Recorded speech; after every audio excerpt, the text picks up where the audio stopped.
Hello my dear students, कैसे हैं आप सब। I am your teacher Zahoor Ahmad, teacher UPS नाडगागल जोन खुमरियाल। मैं आप सबका दोबारा खैर मकदम करता हूं अपने क्लास में।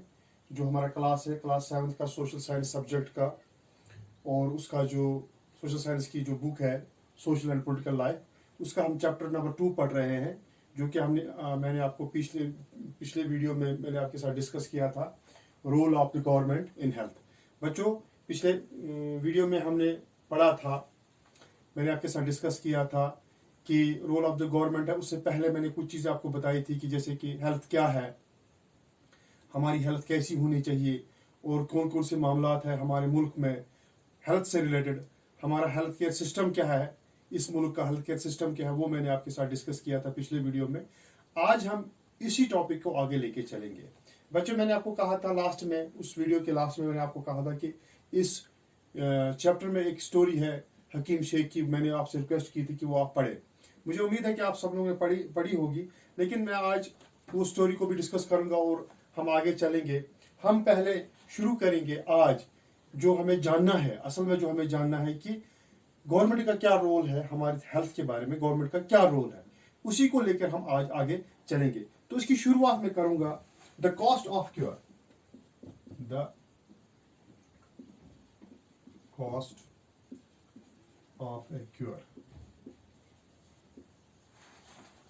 सेहतियाबी की कीमत क्या है, जो हम इलाज करते हैं उसकी कीमत क्या है, उसके बारे में हम इसी से शुरुआत करेंगे। इसके बारे में हम जानेंगे, इसी से हम शुरुआत करेंगे। बच्चों, मैं आपको ये बुक दिखाऊंगा। ये जो आप ये 2 पेज देख रहे हैं, इसमें बहुत सारी इमेजेस लगी हुई है। मेरे लिए ये पॉसिबल नहीं है कि मैं इस वीडियो में इस पूरी चीज़ को डिस्कस करूं, क्योंकि हमारे पास इंटरनेट की स्पीड जो है वो बहुत कम है। ताकि ये वीडियो जो है ये बहुत लेंथी हो जाता है, फिर ये अपलोड भी नहीं हो पाता है। तो मैं नक्शा में आपको इस चीज़ को बताऊंगा। इसमें ये जो 2 पेज आप देख रहे हैं, इसमें बहुत सारी इमेजेस है। इसमें एक स्टोरी है अमन और रंजन की। जैसे कि ये अमन प्राइवेट गवर्नमेंट हॉस्पिटल में जाता है और रंजन प्राइवेट हॉस्पिटल में जाता है। ये कौन कौन सी हार्डशिप्स को फेस करते हैं, इनको क्या क्या मुश्किलातें आती है, अमन को क्या मुश्किलातें आती है, या रंजन को कौन कौन सी फैसिलिटीज मिलती है। ये सारी जो है हेल्थ रिलेटेड फैसिलिटीज है। इसीलिए मैंने शुरू किया the cost of a cure. कीमत क्या है, सेहतियाबी की कीमत क्या है, इसी से शुरू है। मैंने आपको कहा था कि हकीम शेख की आप स्टोरी पढ़े। उसकी स्टोरी क्या है, हाकिम शेख वो एक मेंबर होता है। हाकिम शेख मेंबर होता है पंचम बंगा खेत मजदूर समिति। ये एक ऑर्गेनाइजेशन होती है वेस्ट बंगाल में, वो उसका ये मेंबर होता है। अनफॉर्चुनेटली इसका एक दिन एक्सीडेंट होता है, ये चलती ट्रेन से गिर जाता है। उसमें फिर क्या होता है, इसके जो है सर में बहुत सारे जख्म लग जाते हैं, इसकी हेड इंजरी होती है।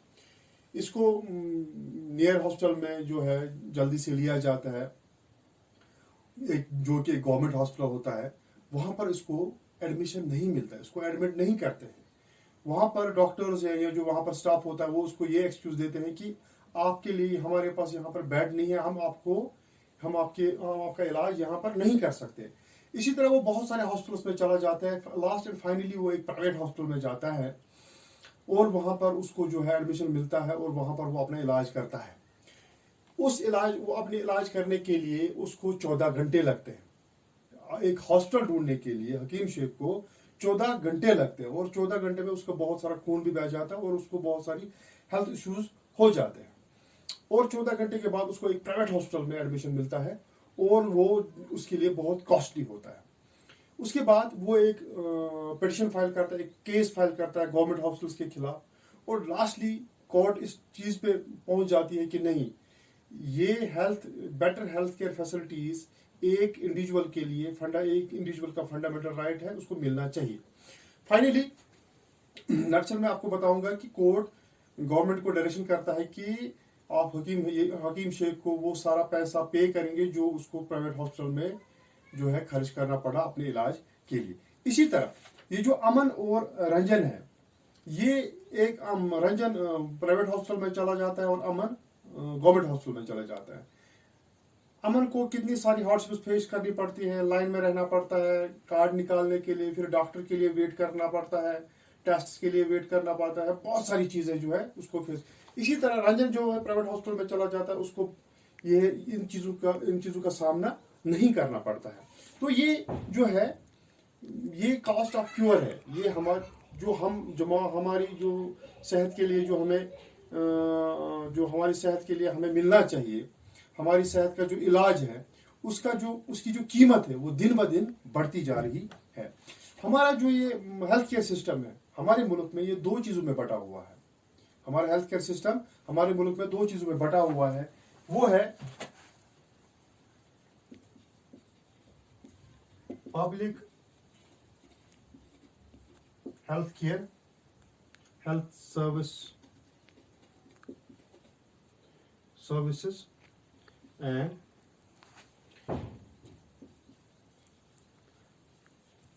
Private health facilities. तो बच्चों, जैसा आप देख रहे हैं मैंने यहाँ पर जो ये दो लाइनें लिखी है, पब्लिक हेल्थ सर्विसेज और private health facilities. Public health services क्या है? पब्लिक हेल्थ सर्विसेज ये है जो हॉस्पिटल्स गवर्नमेंट चलाते हैं उनको हम पब्लिक हेल्थ सर्विसेज बोलते हैं, और जो हॉस्पिटल्स प्राइवेट ओन्ड होते हैं, जो प्राइवेट हॉस्पिटल्स होते हैं, उनको हम प्राइवेट हेल्थ फैसिलिटीज बोलते हैं। बच्चों, आपको पता होगा जो हमारा पब्लिक हेल्थ सर्विस है, हिंदुस्तान एक बहुत बड़ा मुल्क है, इसकी आबादी बहुत बड़ी है। मैंने पिछले वीडियो में डिस्कस किया कितने डॉक्टर्स हैं, कितनी पॉपुलेशन है और कितनी सारी लैगिंग्स है। ये जो है ये सिस्टम जो है हमारा पब्लिक हेल्थ सिस्टम जो है, ये it's meant to provide quality health services. Government is responsible to provide good quality health services to its citizens. और इसके अलावा गवर्नमेंट को यह भी चाहिए कि जो एक तो हेल्थ केयर सर्विसेज उनको प्रोवाइड करनी चाहिए, better health care service provide करनी चाहिए, बट इसके अलावा गवर्नमेंट को बेटर हेल्थ कंडीशंस बनानी चाहिए। जैसे कि आपको, अगर हमारे पास if we do not have pure drinking water, if we do not have adequate housing, if we do not have adequate food to eat, then how come it is possible that we may remain healthy? It is not possible. Especially it is a concern for poor people. ये एक लम्हा फिक्रिया है गरीब लोगों के लिए। उनके पास बेचारों के पास खाना नहीं होता, वाफिर मकदार में खाना नहीं होता है, साफ पीने का पानी नहीं होता है, उनके पास मकान नहीं होते हैं। और नतीजा क्या रहता है? नतीजा ये रहता है जब उनके पास ये बेसिक फैसिलिटीज नहीं होती है तो वो आगे चलकर क्या होते हैं, वो बीमार होते हैं। और उसका जो लोड है, उसका जो बर्डन है, वो किस पे पड़ता है? वो गवर्नमेंट हेल्थ सर्विस पे पड़ता है। आपको शायद मालूम होगा कि only 20% of our population can afford to buy medicine. आपको पता है खाली हमारी 20% आबादी है ऐसी है जो बगैर किसी हिचकिचाहट के जो कोई भी मेडिसिन अगर उनको डॉक्टर प्रिस्क्राइब करेगा वो ले सकते हैं, इसका कोई इशू नहीं। But it's a point of concern also that 40% of our population, to have a better health facility, they have to borrow money. उनको बेचारों को लोन लेना पड़ता है या उनको बेचारों को कुछ भेजना पड़ता है, तब जाकर वो उनको बेटर हेल्थ फैसिलिटी मिलती है। ये एक कंसर्न है, हमारी हेल्थ केयर सिस्टम का एक कंसर्न है कि जो कि नहीं होना चाहिए। गवर्नमेंट को इस चीज पे काम करना चाहिए। गवर्नमेंट को अगर जो पब्लिक हेल्थ सर्विसेज जो है इस पे काम नहीं करेंगे with the help of people कि बेटर हेल्थ केयर कंडीशंस को जो है इम्प्रूव करे, लाइक अगर जो पानी साफ नहीं होगा, मलेरिया होगा, जॉइंटिस होगा, ये जो बीमारियां उससे फैलती है, तो ये पॉसिबल ही नहीं है कि खासकर गरीब बेचारे वो कैसे जो है हेल्दी रह सकते हैं। अब ये तो इसका एक पहलू है, पब्लिक हेल्थ सर्विस का पहलू। ये तो हमने जान लिया पब्लिक हेल्थ सर्विस का और गवर्नमेंट को क्या करना चाहिए। अब अगर हम प्राइवेट हेल्थ सर्विस पे आते हैं, जो कि प्राइवेट, जहां पर हमें पे करना पड़ता है, जहां पर जब अगर हम बोलते हैं पब्लिक हेल्थ सर्विस में, हम इस चीज की एक्सपेक्टेशन करते हैं कि हमें जो है कॉस्ट ऑफ क्योर जो है वो हमें बहुत कम होना चाहिए, यहाँ गरीब लोगों के लिए फ्री होना चाहिए। लेकिन प्राइवेट में ऐसा नहीं है। अगर आप प्राइवेट हॉस्पिटल में जाओगे आपको पे करना है, आपको डॉक्टर को मिलना है, आपको पे करना है, you have to pay for that. आपको टेस्ट करने, if you are going for any diagnostic test then you have to pay in a private health facility, health service. ये चीजें वहां पर पॉसिबल नहीं है। और इस चीज को अब शायद आपको पता भी नहीं होगा, हमारे मुल्क में प्राइवेट हेल्थ फैसिलिटीज की ये जो सिलसिला है ये बढ़ता जा रहा है, जबकि गवर्नमेंट हेल्थ सर्विसेज जो है वो घटती जा रही है। हमारे मुल्क में प्राइवेट अस्पताल जो है दिन ब दिन तरक्की करते जा रहे हैं और गवर्नमेंट हॉस्पिटल जो है वो दिन ब दिन नीचे होते जा रहे हैं। वजह उसकी ये है कि गवर्नमेंट इसके ऊपर अटेंशन नहीं दे पा रहा है, गवर्नमेंट इस चीज को नेग्लेक्ट कर रहा है, हेल्थ सर्विस को गवर्नमेंट नेग्लेक्ट कर रहा है, प्रॉपर अटेंशन उसको नहीं दे पा रहा है। और प्राइवेट हॉस्पिटल्स जो है ये गवर्नमेंट कंट्रोल नहीं होते हैं, प्राइवेट ओनर्ड होते हैं, ये फिर अपनी मनमानियां करते हैं। अगर एक पेशेंट जो है मामूली से जो 10 या 20 रुपए की टैबलेट जो है एक स्ट्रिप उनको मिलती है उससे ठीक हो जाते हैं, ये इनको फिर जो है सैकड़ों हजारों रुपयों की जो है वो जो वहाँ दवाई थमा देते हैं और उससे बेचारे लोगों का भी जो ज्यादा बर्डन बढ़ता रहता है। ये तो डिफरेंस है, इन दोनों की डिफरेंस है, ये जो हमने जान लिया। अब अगर हम आगे बढ़ेंगे, हम ये कहेंगे कि करना क्या चाहिए, what needs to be done, what can be done, क्या कर सकते हैं हम इस चीज के से निकलने के लिए, हम क्या कर सकते हैं, what can be done, what can be done. मैं ये कहूंगा कि जैसे मैंने पहले भी कहा कि it is the responsibility of the government to provide health care facility to its citizens. Apart from that, it is also the responsibility of the government to manage proper health care conditions for its people. अगर proper health care conditions नहीं होगी, health care system अच्छा नहीं होगा, burden बढ़ेगा, patients का burden बढ़ेगा। और खुसूसन इस मुल्क में जहां पर आबादी 135 करोड़ से भी ज्यादा है, गवर्नमेंट हॉस्पिटल्स पर बर्डन बढ़ेगा और लोगों को बेटर फैसिलिटी नहीं मिल पाएगी। इसके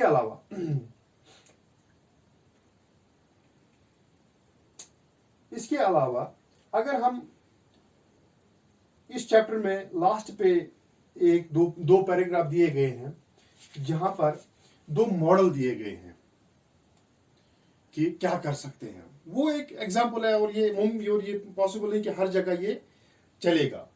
ये एक एग्जांपल ली है कि हाँ ये हो सकता है। जैसे पहला मॉडल है the Kerala experience.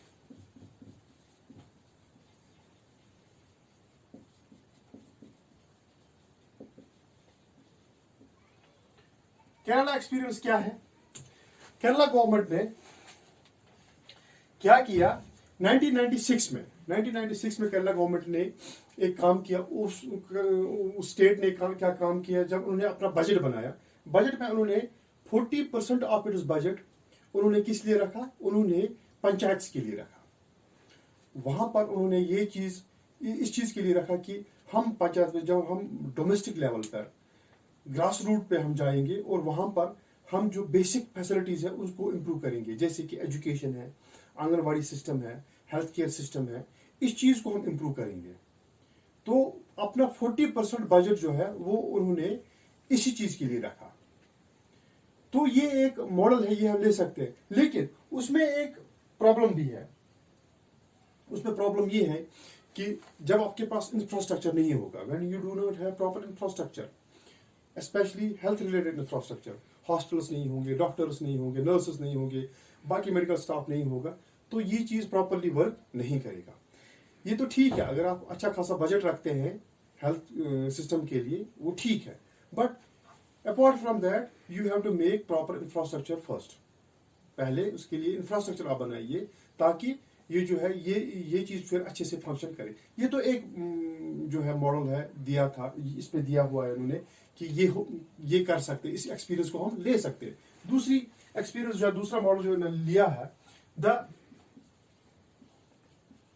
Costa Rican approach.